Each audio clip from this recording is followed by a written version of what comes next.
Welcome back to the Alex Jones Show. I'm David Knight, and as you just heard from Alex Jones, the globalists don't think that they've lost. They think they're still in the game. As he points out, it can go either way right now. We have won one election. We won Brexit. It looks like things are developing in certain countries, people taking back control of their lives. And yet, of course, we saw in the EU, we had one of the people on his way out of the European Union Council, the rotating head of that, said as he was leaving, that we have to make sure that we don't let citizens participate in any more of these referendums. He called them adventures. He said, I'm asking EU leaders to stop with adventures like the British and Italian referendums on domestic issues that pose a threat to the EU. So if you're threatening the EU by saying that you want to get out of it, he's saying, don't let them have a vote on that. That's come from the New American, as Alex is pointing out. They have been on the trail of globalism for a very long time, as we have.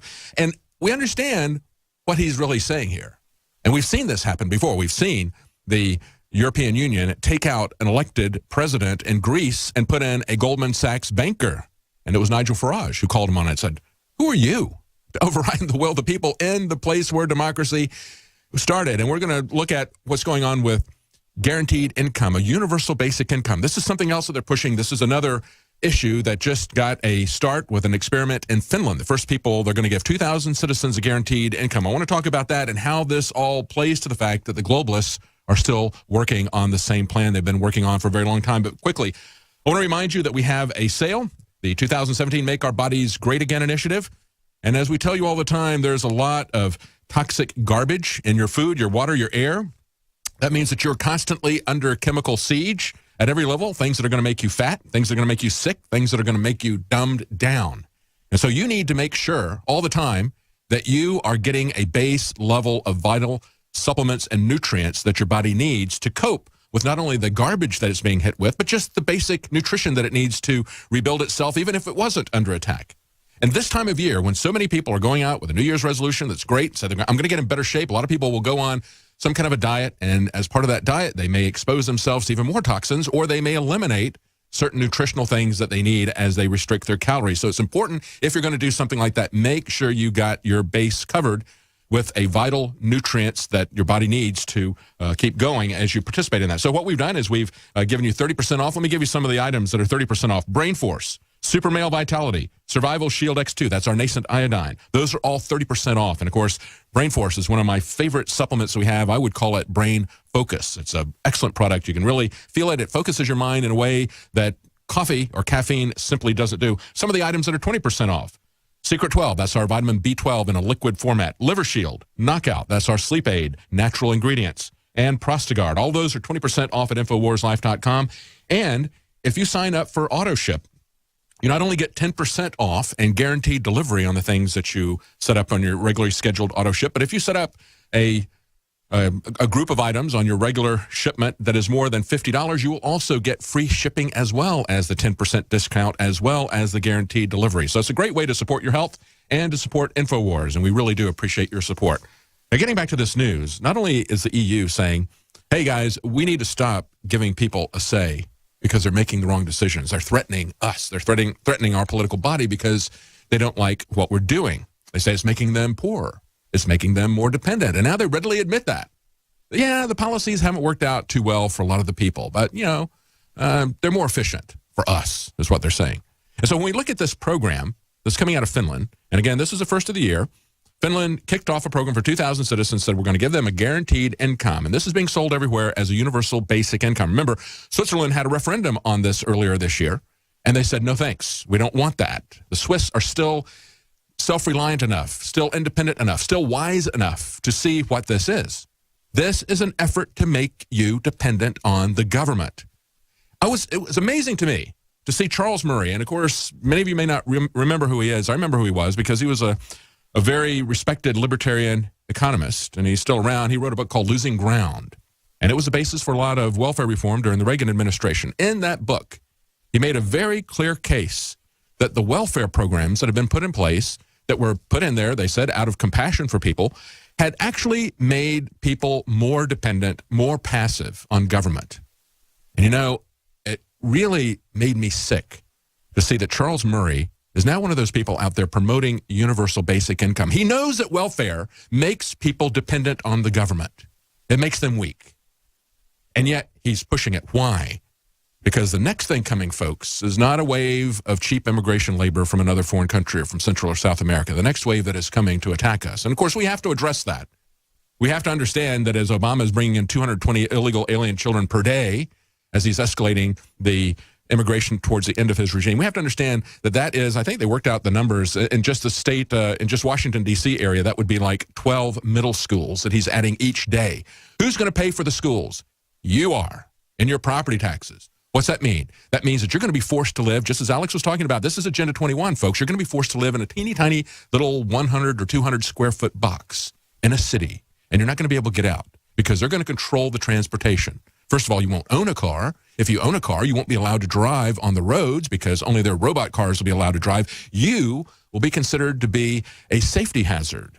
Even if you're not a terrorist that wants to mow people down, they'll still say you're too dangerous to be on the road with our robot cars, so you're going to be banned from the roads, and that allows them to keep you in the cities. And, of course, you're not going to be able to afford much of a house because the property taxes are going to be so high. You pay property taxes even if you rent, of course. You don't see them itemized, but you still pay those property taxes, and property taxes are what are paying for the 12 schools a day that we're adding as Barack Obama brings these people in. And it's not just even adding a school. They're going to be educated in the language of their choice. They don't want them to assimilate. They don't want them to become one with the Americans that are already here. They want them to remain distinct so they can divide and conquer our country. But when we look at this, when we look at the universal basic income and the way that they're bringing this up because they know the next wave is going to be massive unemployment because it's not just going to be manufacturing jobs. It's going to be blue-collar jobs of every level. It's going to be white-collar jobs at every level. It's going to be in every industry that they're going to be replacing you with robots and artificial intelligence. That is their plan. That's why they keep looking at these 2020 to 2030 sustainability plans.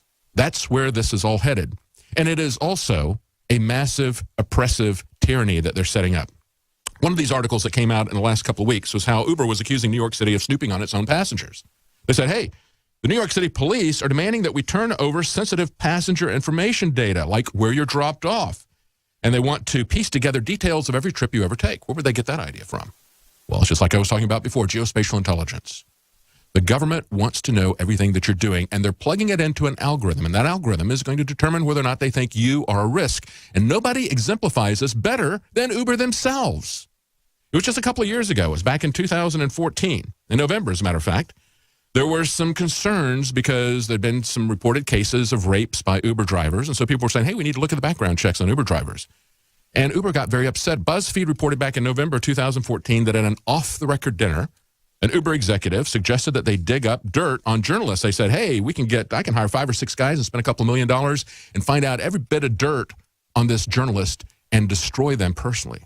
And at the same time, they removed a blog that they had on the Uber website that was called Rides of Glory. And in that, they would take a look at the same information that they're now telling people, oh, be afraid of the New York City police. Yeah, you should be afraid that New York City wants this information on you. But you should also be afraid that Uber keeps it, that Uber stores it, that Uber themselves use this in their blog that they later deleted, and I've got a paper copy of it. They called it Rides of Glory, and they took a look at where people were making trips, and they made inferences as to whether or not they were involved in extramarital affairs or visiting a prostitute. Now, that's the issue behind all this. The fact that they can blackmail people, the fact that they can make false positives about you, saying that you are cheating on somebody or saying that you are a terrorist based on this metadata. That's the pre-crime Minority Report angle that is coming with all this as well. That's it for today's broadcast. Join us tomorrow at 11 Central, noon Eastern.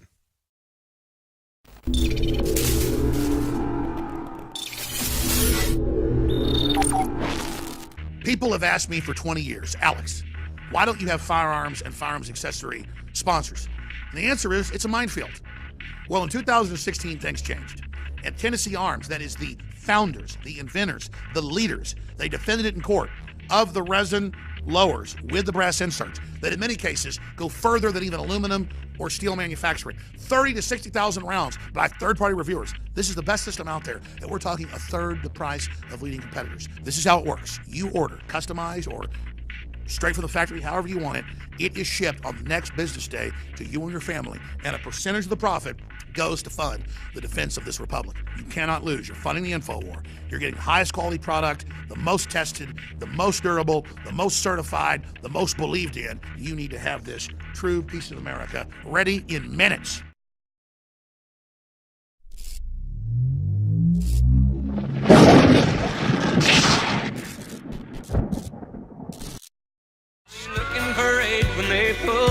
Welcome back to the Alex Jones Show. I'm David Knight, and as you just heard from Alex Jones, the globalists don't think that they've lost. They think they're still in the game. As he points out, it can go either way right now. We have won one election. We won Brexit. It looks like things are developing in certain countries, people taking back control of their lives. And yet, of course, we saw in the EU, we had one of the people on his way out of the European Union Council, the rotating head of that, said as he was leaving, that we have to make sure that we don't let citizens participate in any more of these referendums. He called them adventures. He said, I'm asking EU leaders to stop with adventures like the British and Italian referendums on domestic issues that pose a threat to the EU. So if you're threatening the EU by saying that you want to get out of it, he's saying don't let them have a vote on that. That's come from the New American, as Alex is pointing out. They have been on the trail of globalism for a very long time, as we have.